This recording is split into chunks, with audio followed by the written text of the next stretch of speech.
just doesn't work.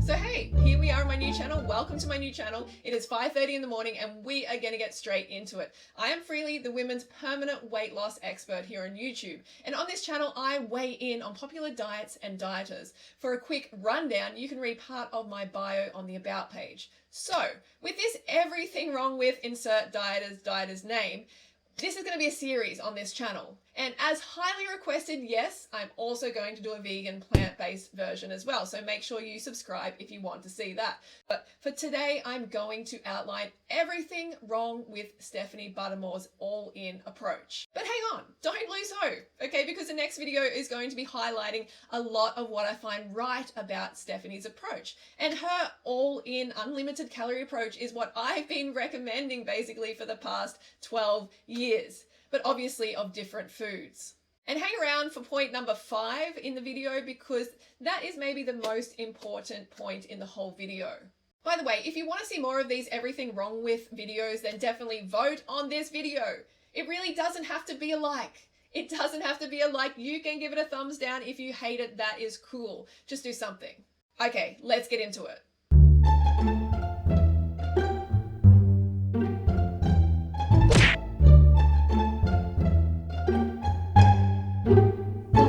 I am a PhD graduate research assistant. My research focuses on ovarian cancer. Number 1, she is a research scientist who is specializing in ovarian cancer, yet she gorges on and promotes foods that actually increase the risk of ovarian cancer. Ironic, right? So Stephanie Buttermore has a PhD in pathology and cell biology, which is really cool. It honestly is. And obviously our girl worked really hard to get that and she is proud and she's very vocal about it, and I would be too.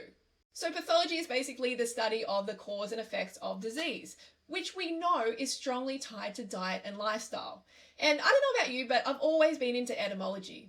Am I the only one? I don't know. But the breakdown of biology is bio meaning life and logy meaning the study of. So Stephanie essentially studies the life and functions of cells, which of course is really impressive on paper, but how does that translate into the real world? In Stephanie's first video a few years back, she spoke about her work as a cancer researcher and about how she's so passionate about her work.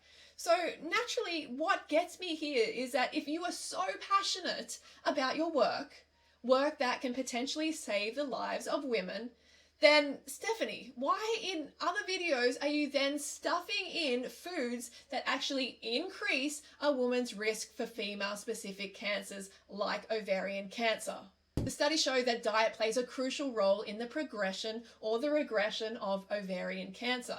And of course, fruits and vegetables are associated with a longer survival rate. You know, we're not surprised there at all, are we?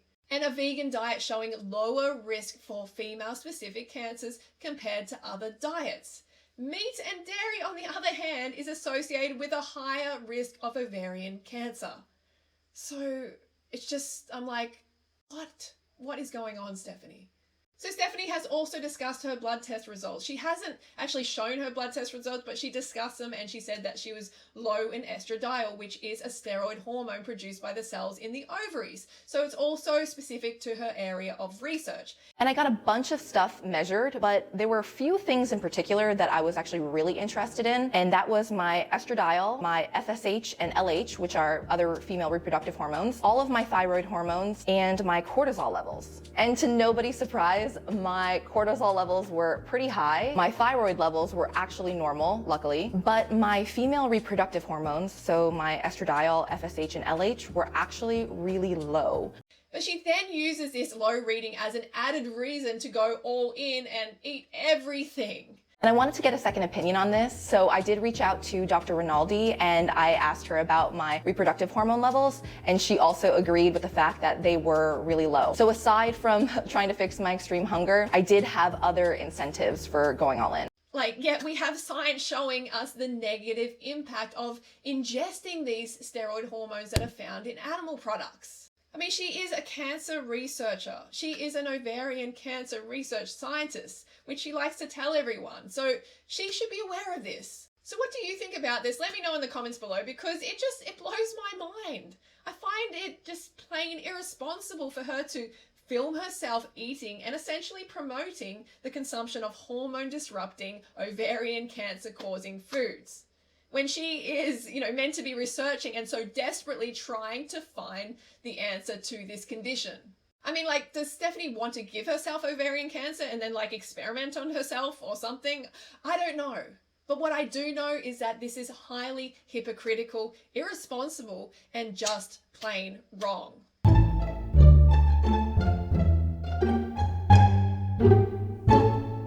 Number 2, her actions contradict her goals. She continues to build her brand and identity around gorging on junk food, yet at the same time she claims she wants to heal.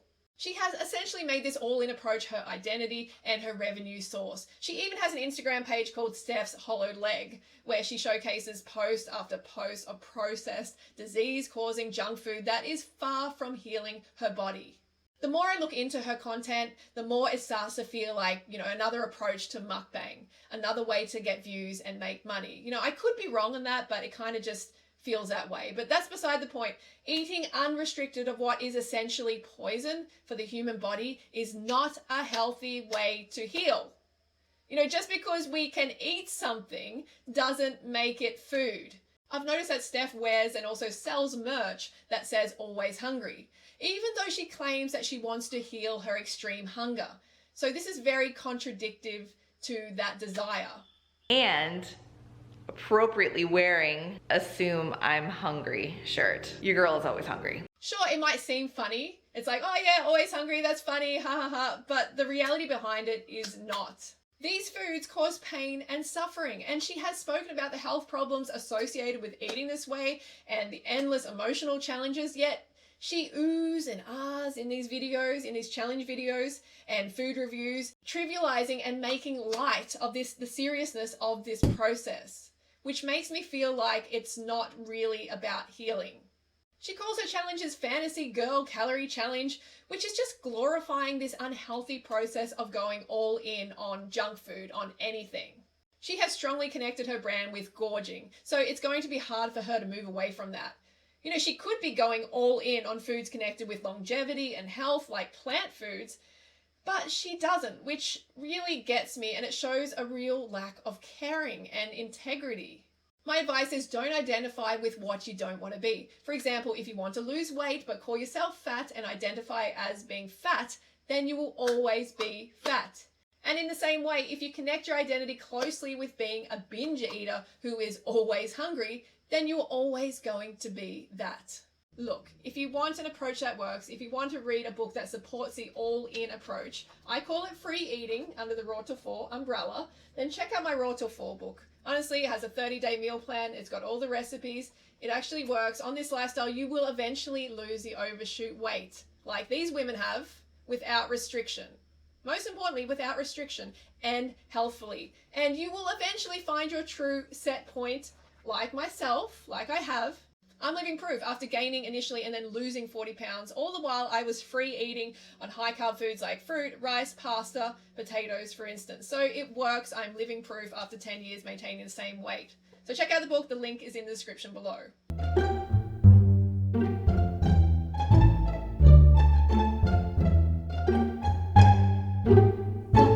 So Stephanie's female example of this junk food all-in approach working is a woman who I think is well-intentioned, but she doesn't have the results. She hasn't lost the overshoot weight, and she is actually spreading dangerous pseudoscience. Stephanie features the author of the book Damnthediets and claims that she has healed her metabolism and extreme hunger by eating whatever the heck she likes. The first thing that stood out to me was the fact that this woman has clearly not healed. She has not lost the overshoot weight. If anything, she has gained weight since the photo that Stephanie Buttermore showed on her video.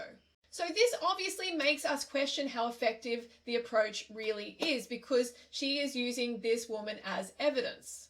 Let's listen to what Kayla says here for a moment. I was eating well up to 10,000 calories or more every day for several months. 10,000 calories plus. Look, no. Okay, Kayla is obviously, she's either lying or unintentionally exaggerating her calories here. It is not possible for her to eat 10,000 or more calories every single day for months. Look, I gained certification in training special populations, and I've been training thousands of women and monitoring their eating habits, even morbidly obese clients since I was 22, and I'm 40 next year. And I can just tell you now, this is not possible. Let's look at a male, for instance. Robin, my partner, is super fit. He is 6'2" male, and he is 80 plus kilos. He can smash in the food, okay? He can absolutely smash in the food. He also comes from a past of low carb dieting himself. And on this one day in particular, he struggled to eat 10,000 calories for a challenge with the addition of heavy exercise to increase his hunger. He struggled. So for her to say she ate 10,000 calories for a day for several months is obviously an exaggeration. And she wasn't even morbidly obese to begin with. It's easy to just pull a calorie figure out of the sky. It's easy to say that, but once you have experience with calorie counting, you will realize that is not happening. I like the fact that Stephanie is being honest and tracking her calories. I believe that she is eating around 4,800 calories per day. I believe that, but I don't believe this woman was ever eating double that amount. So I decided to look at Kayla's website for more answers, and let's just say I found them. She makes these baseless, fluffy claims like animal protein is super beneficial and bioavailable and nourishing in recovery. Bullshit. Lower your bad cholesterol by eating egg yolks because they have good cholesterol. And here is the reason that she is clearly not healed or lost the overshoot weight, and that her approach, this all-in eating whatever the heck you want, does not work. The fact is, you will never get to your healthy set point restriction-free if you are ingesting foods that are simply not meant to be in the human body.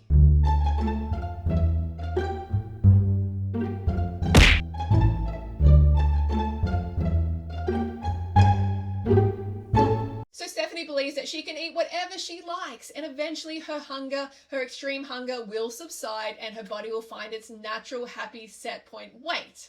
So it sounds good in theory, but in practice, it just doesn't work. Sure, her appetite will decrease somewhat, as it did for me. It will decrease because once she regains the initial deficit that she forced upon her body, she's going to be less hungry. But then she will be back to where she started before restricting. And she will have to start restricting again because these foods that she is eating cause weight gain. They just do. That is why everyone is restricting them. So she is eating foods that, when eaten freely, cause obesity. But she has this idea that she will get to her natural set point eating this way. It doesn't make sense. Look, you can't just eat unnatural human foods and expect to get to your natural set point. It doesn't work that way. Your natural set point is lean. Everybody's natural set point is lean. Okay? It's not like some people are meant to be obese, some people are meant to be really skinny. No, we're just meant to all be lean and healthy. If you look back in history at the population before obesity became a thing, people all look similar and were always slim. The fact is, just about everybody in this Western society is doing what she is doing. They restrict, then they gorge out, then they restrict again. That's why most of the population is overweight and obese. It ain't working. It is not working, and that's why the source of the calories must change. I support the all-in approach under the plant foods umbrella, okay, because these foods have been proven to be healthy. The closer you can eat to your biologically designed diet, the better you will look and feel. And that's why I'm as slim as I am after 10 years free eating all I care for, because I'm eating the right calories. I do get this strong feeling that Stephanie is presenting this all-in approach as an experiment because she must uphold some sort of professionalism due to her qualifications, but it feels more like any other woman who has come from strict dieting and subsequently has this out-of-control extreme hunger.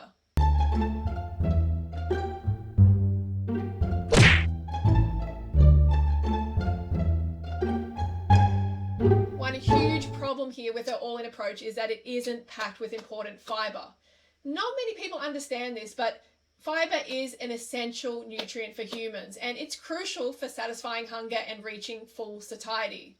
It is also crucial for long-term weight loss and cancer prevention. Stephanie is trying to satisfy her extreme hunger by going all in on everything, yet she still isn't getting a lot of valuable plant fiber, from these junk food eating episodes.